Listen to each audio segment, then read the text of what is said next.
Good afternoon, pretty lady. How are you? I'm good. How are you? Good. Please tell us your full name and where are we? So, my name is Karen Aaron. I am at the Travel and Adventure Show in Washington, D.C.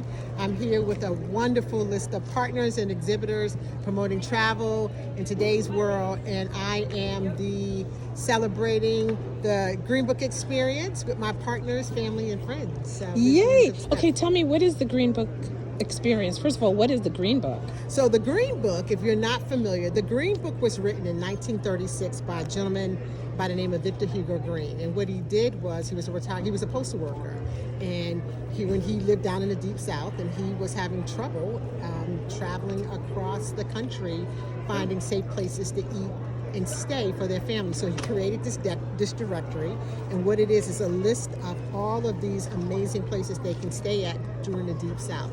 All these places were safe havens. A lot of them were hotels, some were tourist homes, some were gas stations, just places to go that was safe for African Americans to travel during the Deep South. So he created this directory in 1936. He also created about 7 more throughout the next few years, all the way up to 1964. And it served as an amazing resource for those who were looking for places to stay while traveling. Wow. Yeah. So now, how have you modernized it for today's travelers? Because I think we take it for granted that we can travel so freely, even though we have some experiences that are not always as lovely as we would like it to be. Exactly. So what we're doing is, in 2021, during the pandemic, myself and some of our partners, we realized that the travel industry was shut down. And for the larger organizations in bigger cities, they were not as effective, but it was the smaller local organizations and businesses that was just completely just burned out. So what we decided to do was form an organization called the Green Book Experience. And what it looks like is that we decided that we're going to go through these directories and identify some of the original locations that was in this book, gather them all together and put them into an online digital directory. So you'll be able to, if you're traveling through Kentucky, if you're traveling through Oklahoma, you'll be able to see some of those locations that are still open today. Wow. In addition, we decided that we're going to also include a lot of the new cultural attractions that's opened up over the last couple of years and create this into this amazing immersive database that you can search and find and book and just have amazing resources on your own, so you can support some of these locations from then and now. So it has been a labor of love. I have some great partners. We've been working with hotels and destinations, been working with small business owners, been working with our city partners to make sure that all of these experiences are in one place and they can welcome any visitor from anywhere at any time. Now, what makes your companies even more special is the fact that you vet these businesses out. So they just can't randomly say they want black business or black and brown businesses. Right. They have to qualify. Is that correct? Correct. So one thing that we're very intentional about is that this has to be an organization that is inclusive, it supports minority travel, and also if they were one of the original founders, because we recognize that they made huge sacrifices by being included in this book. So even as we talk to experiences today, we want to make sure that they have an immersive database on historical context that people can learn. We want to make sure that they are inclusive, because we also have our indigenous partners that they're telling their story as well, and all persons of color. Right. So that's what we love about it. It's because it's not just a story for anyone to put together overnight. Right. They have to have some type of historical content that we know that is appreciated and well respected. Now, the reason why I said that was because I saw a story on social media of a gentleman that was remembering how when he would travel with his dad while black, and his dad would pass gas stations until he found the Exxon. Exactly. And this reason why he did it, because he felt that Exxon at that moment was, they treated black people with dignity. They didn't give them free gas. It's just they treat you with dignity. It's not that black people don't want to spend money. They just want to be treated well. Correct. And that is so true. So Exxon, which was back then called Esso, American Express, and there was quite a few companies that are still around today with some of the original supporters of the book. And you're right, they may have had a different a different experience, a different relationship with minorities, but they did treat us with respect. They did offer of their businesses.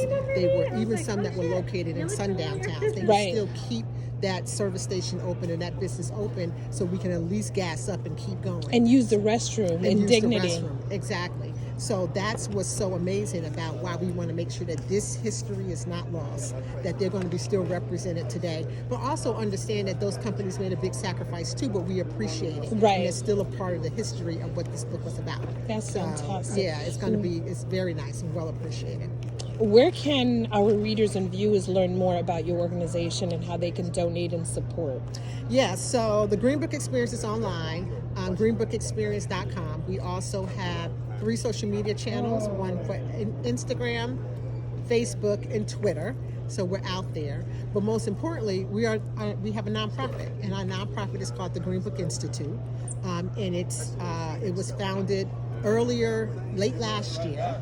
And participants can go online, they can donate to help us with our research, help us uncover these unique locations. It also is going to help support students that are doing some of the work for us, because our 4 pillars are very important. It's sustainable tourism, diversity, equity, and inclusion, entrepreneurship, and education. So as long as we are remaining true to what the Historic Green Book was about, that allows us to be more focused and centered about making sure this project, one, not only that it thrives, but it also, we're paying it forward to other people who are interested in this industry. Now, I just want to make it clear that currently, operative word, currently, you are a domestically operated company, but plan to expand internationally soon. Yep. So currently, it's interesting because when we first got started, we said, okay, we're just going to do this region by region. And then the demand for it became so hot, we said, okay, well, we're going to have to just, we can't just go East Coast, West Coast. Let's just start gathering all this information that's to come up. But then we also had a lot of folks from the Caribbean, from Africa, from Indonesia said, oh, we're part of the Green Book Experience too. We have cultural attractions, and a lot of those slave ships came from other countries. So we said, in order for us to be focused and intentional about making sure we get this right, we start domestically, and then we go ahead and we'll add in our international countries and continents. That will be coming soon. I met with a couple of people from the ATA, the African Tourism Association, met with some folks from Liberia, we met with some from Uganda, and they're like, listen, we are ready. We are open for travel and tourism. We want to make sure that we showcase, our Green Book story history. So we are not going to leave them behind. That's not going to happen. It's just a matter of time and money and resources and bandwidth. But we are proud of this project, and it's going to be fun. And I do have to say that some of your partners are not just African Americans. Absolutely. You have allies that support. We do. Like they did in the past as well. Is that correct? We do. And allies, partners such as Exxon and American Express are 2 really big ones. We're working with the indigenous community, which is fabulous. We met with the Native American Tour Association last week. They have amazing cultural experiences that a lot of people don't know about. Right. And their story is, if not the same or even slightly worse than where we were. So we knew that when we did this project, that it needed to be from a BIPOC lens, Black, Indigenous, and persons of color. Because as we all are interconnected through family and friends and our own backgrounds, we know that there's crossover. So we want to make sure that we include them too. So we're excited about working with them. And you have this gentleman. Yes. What is his role? So our biggest partnership that we have today is with a company called Group Collect. They're our technology partner, because you can have a great idea, but you need to bring it to life. And we needed to have a technology platform that was going to be able to hold and sustain the database.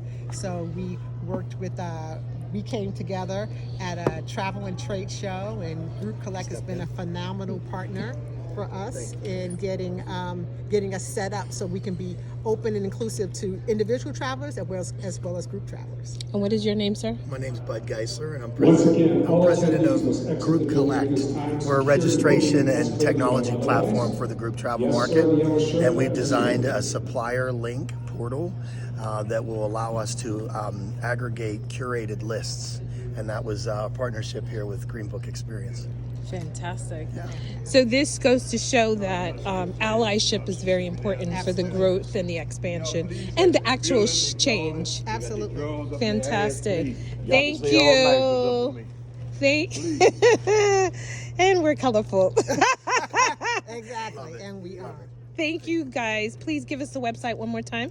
Our website is www.greenbookexperience.com. You can find us online, and you can follow us on social media.